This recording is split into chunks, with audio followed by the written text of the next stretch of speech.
Hello, welcome to the first podcast of Tyler and Friends. I am currently on a break. Yeah, I decided to just record something while I was on break since I don't really have any other time to do anything. But so I went through, saw some topics I wanted to talk about. It's just me today, unfortunately, so you have to listen to my voice and you might love it, you might hate it. Sorry, it is what it is. The first thing I wanted to talk about since I've been gone for about a month was just like the NBA playoffs. Like when you watched it, it was sad. Like last year, I remember like being pressed to watch like the Warriors play against the Trailblazers. Like I was pressed to watch like every series. Every series was entertaining to me. Like you didn't have these sweeps and sweeps and sweeps. Granted, the Warriors didn't have Kevin Durant, but I mean, it was just something that I enjoyed. Like I really liked watching the playoffs last year. I love watching Dame go for 40 or something like that. I like Steph going for like what was it? Like 50? He was crazy in that series. He scored like 17 points in the fourth quarter in overtime on like a bum knee. But either way, like stuff like that.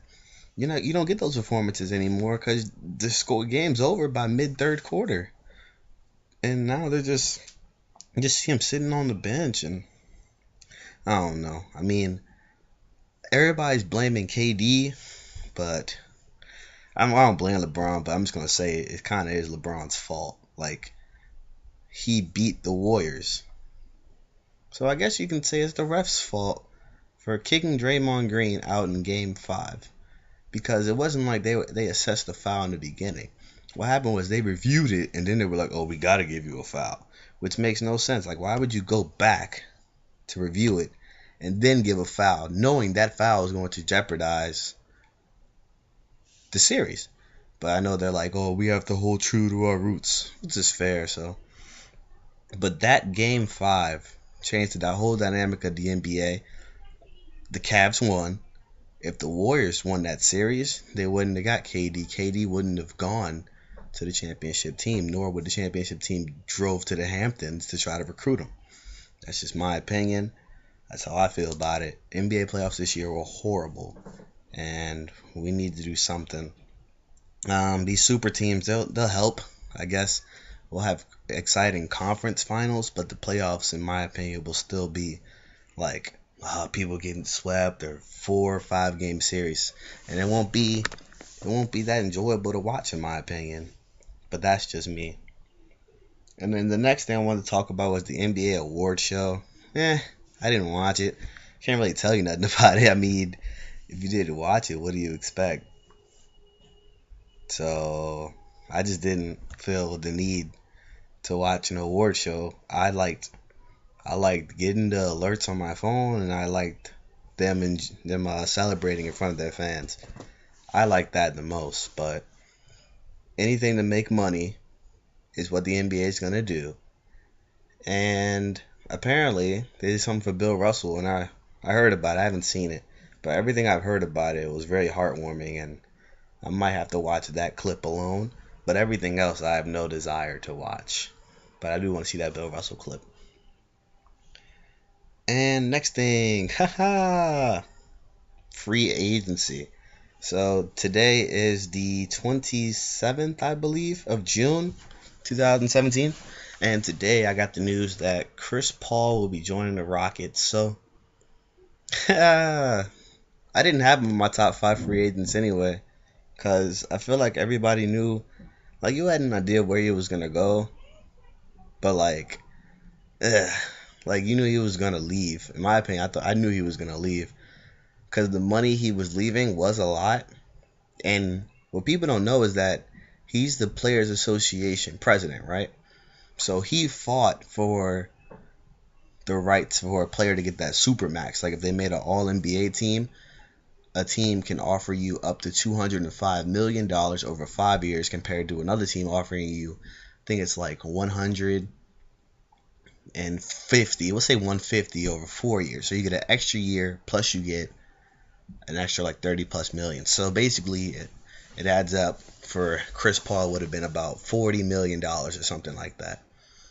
But the thing about it was there's no state tax in the state of Texas.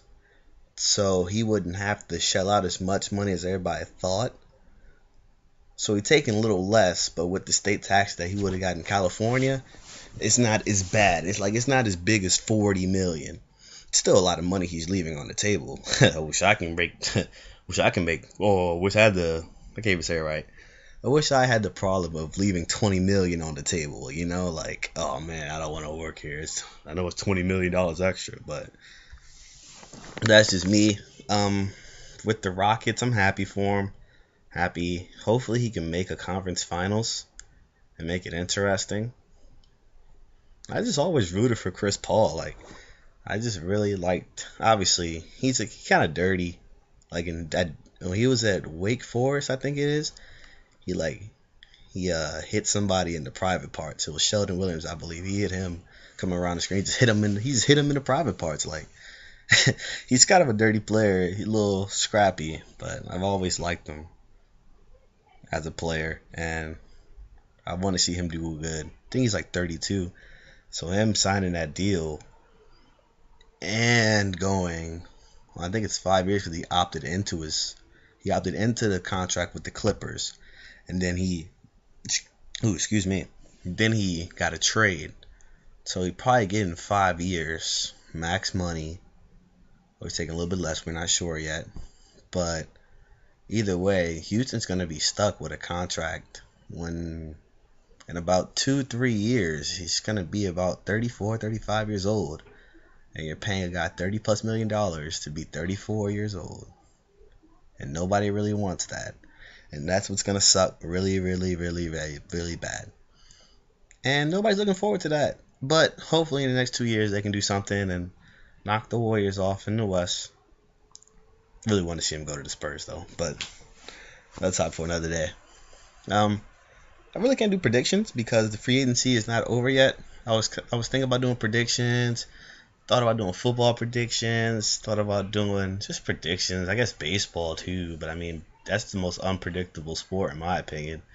Team can be red hot and then like some wild card team comes in and wins a series in 5 games, and you're just like, oh. We just won 70% of our 162 games, and we lost in a series that took less than a week, and now we're going home. So can't do anything for baseball. So unpredictable. You never know. Other sports you have a chance to like guess what's going on. Baseball, I can't even do anything about that. What I wanted to talk about was the top 5 free agent predictions. So this is like a list I saw on Bleacher Report, and I put a little tweak to it. The top 4 are like basically guys who you're talking about, but you don't know where they're going yet exactly. You have an idea, but you don't know. No. And then the 5th one, I guess it's a little shocking when it like comes out of your mouth, like, oh, that's a top 5 free agent. Like, yeah, he is pretty good. Can't lie. So the first one that comes up off the board. Oh yeah, and before I go, the list had like KD, Steph, and all them, but you knew they were gonna opt out and resign, so that doesn't count in my opinion. They don't count as free agents, and Paul George isn't kind of free agent either, guys. He has 1 more year on his contract, so stop asking me. First one's Gordon Hayward. Duke and ball. Like, I was younger, of course, but I had this stereotype that like, yo, these white boys can't ball, and I used to think that, and it was sad. I'm not gonna lie to you. I have a lot of white friends. Hey, don't you? Hey, a lot of racist people say that. Oh, I have black friends. Well, I'm saying I have a lot of white friends, so I guess I'm racist too, even though I'm not. But I didn't think he can play basketball. When you've been seeing all these Hall of Famers and All-Stars, you see majority black. So if you grow up watching that, you see a white guy come out, you're like, well, he can't play. Dude can ball. Like, dude made the NBA All-Star team this year. Didn't make All NBA, but he did make the All-Star team. Like, dude can ball, and I think that he will go to the Celtics to join up with his former coach in college. I like Gordon Hayward a lot, not just because he majored in computer engineering either. The guy, he He's an average defender. He can defend when he needs to, in my opinion. I feel like he will defend in Boston, where everybody's like "do your job" motto. But he'll do his job. He's a knockdown shooter. He has a mid-range game. He can post up smaller players on the post. He can hit you with a little fadeaway. He has an all-around game for a wing player that you need in Boston. Next on my list was going to be, actually it's Blake Griffin. So Blake Griffin, my prediction was, well, I'll tell you before all the news that came out today. My prediction was that he was going to go to the Heat because he opted out, and the Heat, I think they had enough money to offer him max. And I'm like, oh my God, they can offer him a max. And then you get the news today saying that Chris Paul is going to the Rockets and the Clippers are trying to re-sign Blake Griffin, which I think is the dumbest decision, man. First off, I think it was dumb. I'm a Mavericks fan, and I thought it was dumb for us to try to go after DeAndre Jordan. Why are you going to pay max money to a guy because all he does is get rebounds and dunk? Like, that's all he does. Like, there is no post moves. It's not like you're getting DeMarcus Cousins down there. You're getting a guy who literally you're getting, I guess, a more athletic Tristan Thompson. And I'm not paying max money for that. It's ridiculous. And I don't understand why you find value in that. The only big men that you need to, like, sign, in my opinion, are guys who can go out and be like, yo, like, I'm going to drop 25 and 12. Like, easy. Like, in the post, like, I'm not leaving above the paint. Like, those are the guys I would sign. But, like, back to Blake Griffin. I really don't agree with the Clippers getting him, but he is young. And I think the Clippers are going to re-sign him due to all the news that happened today. And they did get some good picks. It was actually a good trade. I think they got Lou Will, Sam Decker, and a top 3 protected pick.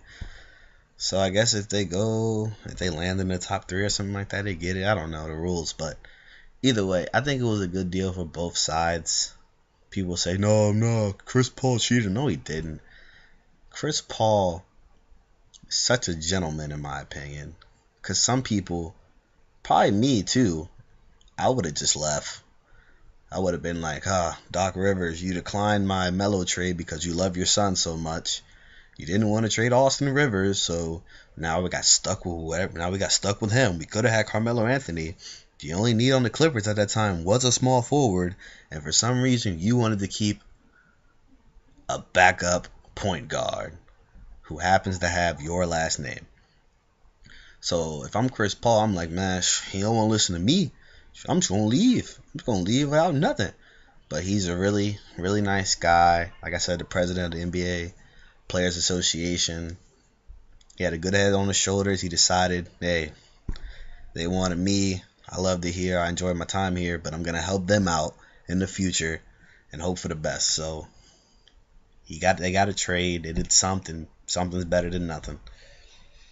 Third on my list will be predictions. Kyle Lowry. I don't think he's leaving. I just don't think he's leaving, man. I think he's just gonna stay a Raptor. I don't see any suitors who really want him to pay that money. Kyle Lowry's like not that young, right?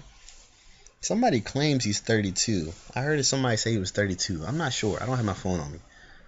But I don't know.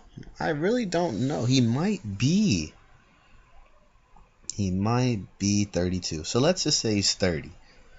You're really going to pay, over 4 years, you're going to pay a guy about $100 million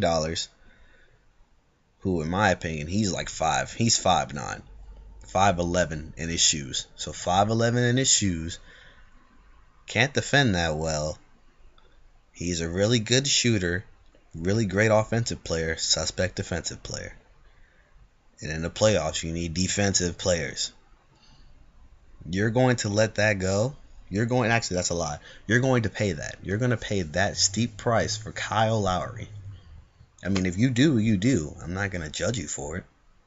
I'm just saying I wouldn't do it. I have no desire to keep Kyle Lowry on my team. The only team that really needs Kyle Lowry, in my opinion, is the Raptors. Um, DeRozan without Lowry, I mean, he'll ball out, but you can't.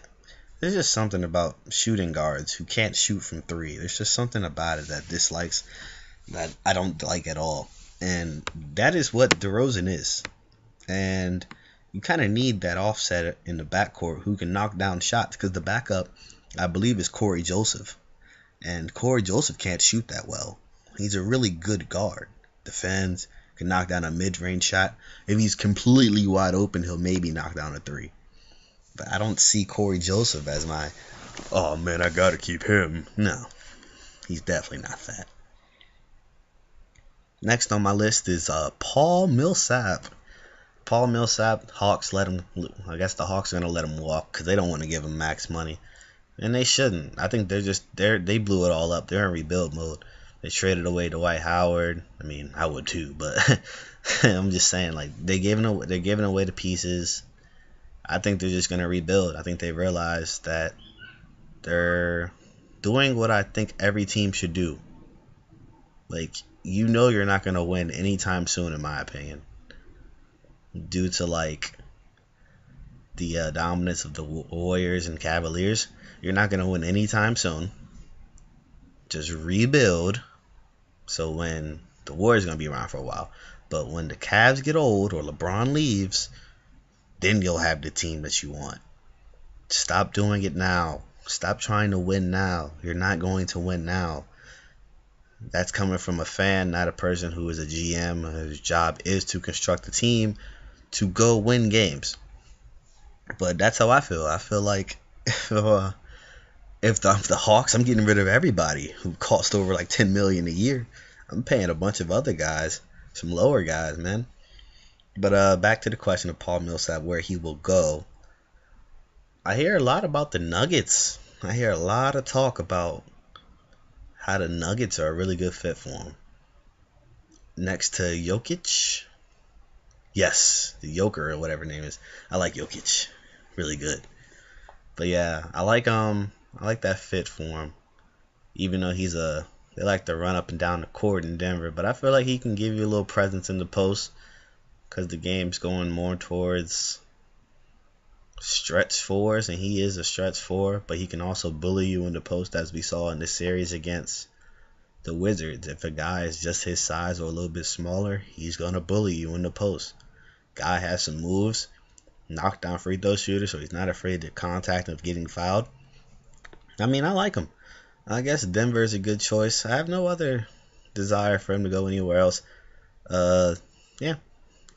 And last on my list is Iguodala. Andre Iguodala, the second coming of AI, supposedly. Who did I see him going to? They have like people like the Grizzlies were trying to talk to him, the Rockets before they got Chris Paul, I'm assuming. But I really don't. I have no idea where he will go. I kind of hope he does not go back to the Warriors, because then they'll have a very suspect bench, and then it will be a little bit more parity, hopefully, in the league, because Iguodala's not there as your defender or a knockdown shooter, I guess, from three. Well, he's not knocked down anyway, but you know what I'm saying? He's just a person who can be there, do his job. I don't see where he's going to go. I think he's going to sign back with the Warriors.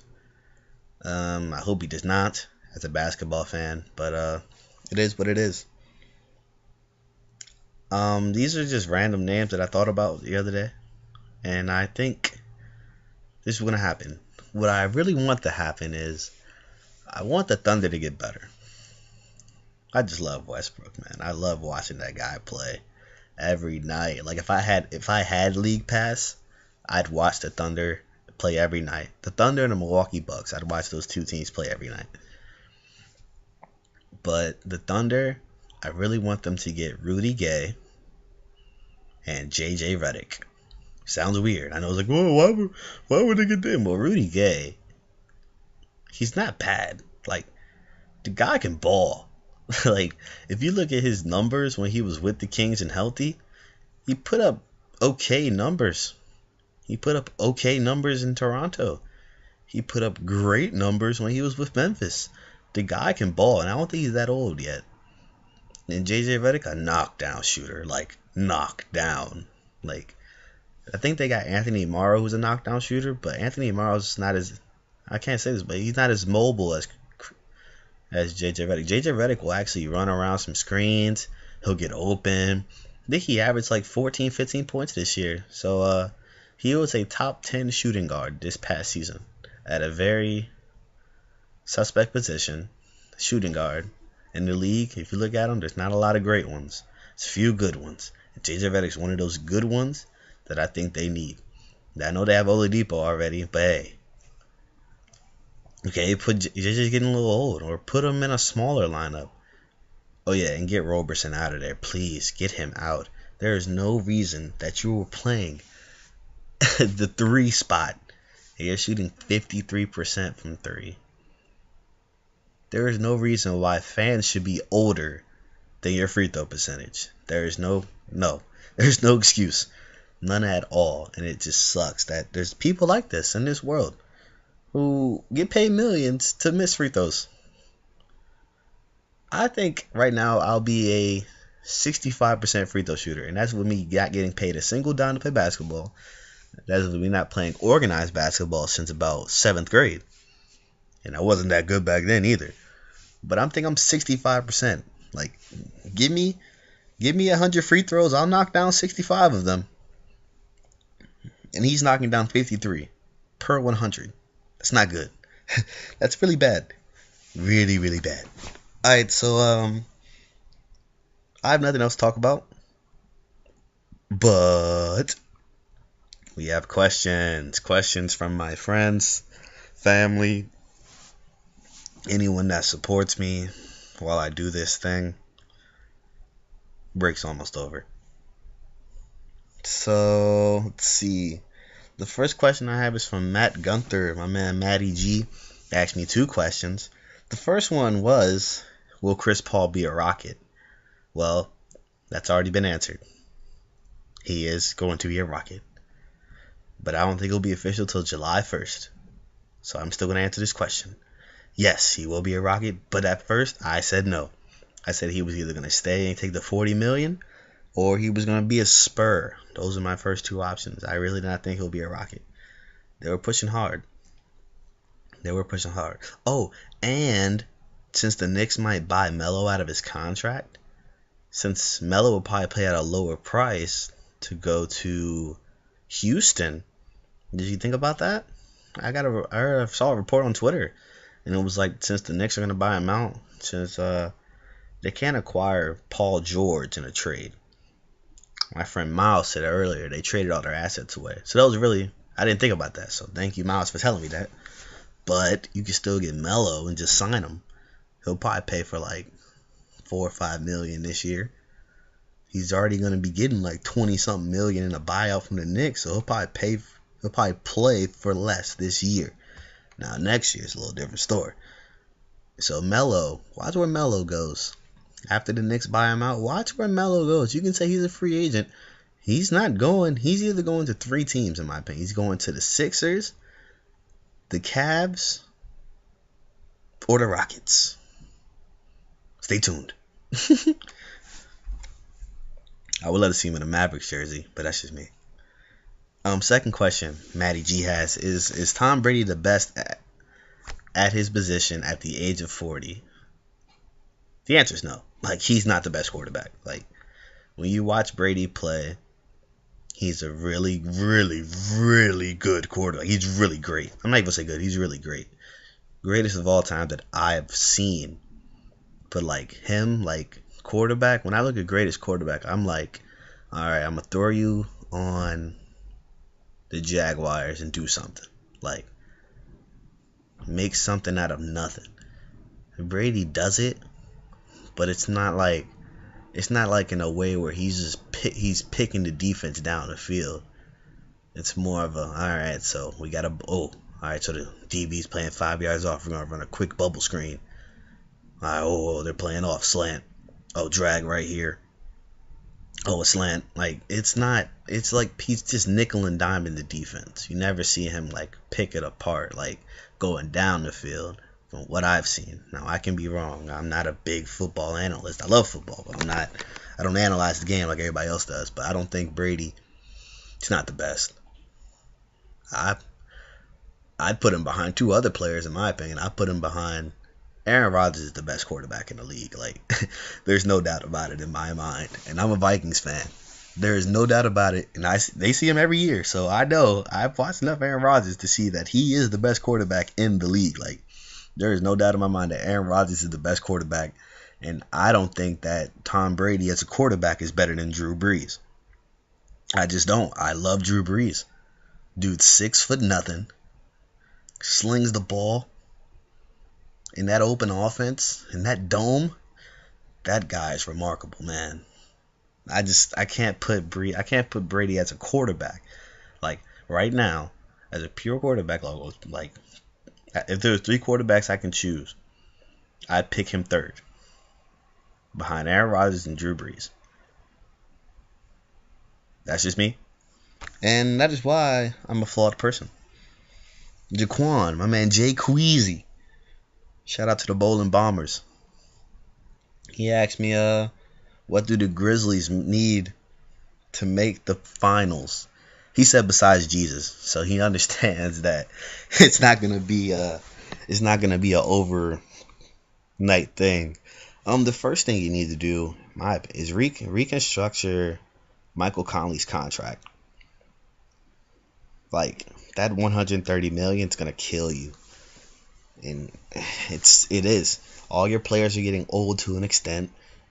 You gotta reconstruct his contract to find a way to get other players to come. And you have to get rid of Chandler Parsons. You have to trade him because that contract's humongous too. As a Mavericks fan, I know. We dealt with Chandler Parsons. He was never on the court. He's always hurt. Good player when he's on. Bad player. Once he got paid, like when he was the Rockets, dude was balling on that $900,000 a year check.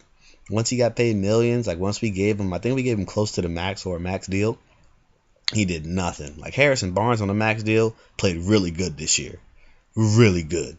Chandler Parsons, on the other hand, horrible. Horrible player. I'm so upset that he's playing as bad as he is right now. And you got to trade him. I don't even know what you trade him for. Trade him for 2 buttons and a sticker. I don't know. Just get rid of him, please.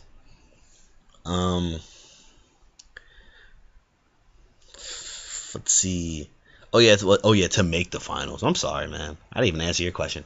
So yeah, like I said, reconstruction Mike Conley's contract, trade Chandler Parsons, try to get younger. Yeah, and I think you're gonna have to just build through the draft. In my opinion, I think you might like. There's no chance of you winning now. Like you'll get the 6th or 7th seed again, but the teams who are younger in the West are coming up. Like the Wolves, they're gonna be really good. They just got Jimmy Butler. Like they'll be really good this year. They might get that 8th seed. The Mavericks were still there. Mavericks got Dennis Smith. They might get that 8th seed. They might come up, and they're pretty young. Dirk's old, but everybody else is for the most part like they're not ancient, you know. And the way Rick Carlisle coaches, like he doesn't need great players. Like he doesn't need Hall of Famers or All Stars to win. He just needs people who are willing to play in his system and play defense every night in, night out. And they're gonna win games. Like they tanked at the end of the last season so they can get a better pick. But I think with like a month left, they were in the hunt for the 8th spot. They were in the hunt, but they stopped. I think Cuban was like, okay, we have no chance. We're just gonna tank now. But I mean, it is what it is. So I don't feel like if you want to make it anytime soon, it's not possible because the Warriors are still in the West. But I think you got to trade everything, like blow it all up, like literally trade the house, get rid of it, please. Last question is from Dez, my man Dez. You know, I played Dez and Madden one time a few years back. I didn't have fun. He's really good, and I'm not. That's all I can say about that. But let me get to his question. So, he asked, will Kirk Cousins be the highest paid QB in the NFL? The question is no. He will not be. He will not be. He won't be. He won't be. He will not be the highest paid quarterback in the NFL. I'm really upset about it, though. I'm really upset about the Redskins, the way they're handling this situation. Because a few years back, if y'all don't remember, after Cousins had that really good first season, they could have got him for like $16 million a year over 5 years. So I'm not good at math, but that's that might not be over $100 million. Like it might not be. It might be like in the 90s. You could have got him a Tyrod Taylor contract where it was like 6 years, 70 something, or you could have got him like 5 years, 90 something or something like that. But now you're stuck where like he's like, well, look at Derek Carr just got. I broke all the Redskins records. I need to be getting 25. I need to get at least 20 a year. That's what he's thinking. He's like, well, shoot, you got to give me something. And you keep giving him these fully guaranteed contracts by tagging him. And you should have just got him in the first place. And now you're stuck. But no, I don't think he will. I think they'll come to either agreement or they're just going to let him walk, where you draft somebody this upcoming year. It's a really good draft for quarterbacks this upcoming year. I think you guys draft somebody this year, and you might start them if you don't sign Cousins. But if you do sign Cousins, he will not get paid more than Andrew Luck or Derek Carr. He will not. I don't see it happening. I don't see them doing it. Do I think he's worth it? No. I don't think he's worth it. In my opinion, Kirk Cousins is just a competent quarterback. He's competent. He's really good. He does his job. They dumb down the offense, and he's good at it. He's doing, I guess, the 2.0 version of Alex Smith. He's booting it up. Like, he's doing a little bit more than Alex Smith, but he just didn't check down as much. But I just feel like he's not max money. He is not max money. There's no reason to give him max. Nothing else to talk about. That's my show for today. And tune in. I appreciate anybody who listened for these whole 32 minutes that I'm at right now. Almost at 33. If you listen to this, I'm so grateful that you are listening. I have to get back to work. But thank you for the listen, and God bless. And next episode, I shall return, hopefully with a guest. Maybe later today, I have my friend Jones come on, but that's only if we can find a good time to talk. But yeah, if you want to be on the show, just literally hit me up. Like literally, like text me or hit me on Facebook or Twitter and be like, yo, like I want to be on the show. Then I can just call you. I can put you on speaker and then you'll be on the show. We can record it through my laptop. So anything else? No, that's it. Like I would love to have you guys on here. So or a woman. Actually, no woman. Just my girl. Just my woman. Just my woman. So I would love to have you guys on here or you woman. Hey girl. Other than that, no. That's it. It's been a good episode of Tyler and Friends. Look forward to getting feedback, and I will make another episode as soon as I don't know. All right, y'all. Bye. Deuce.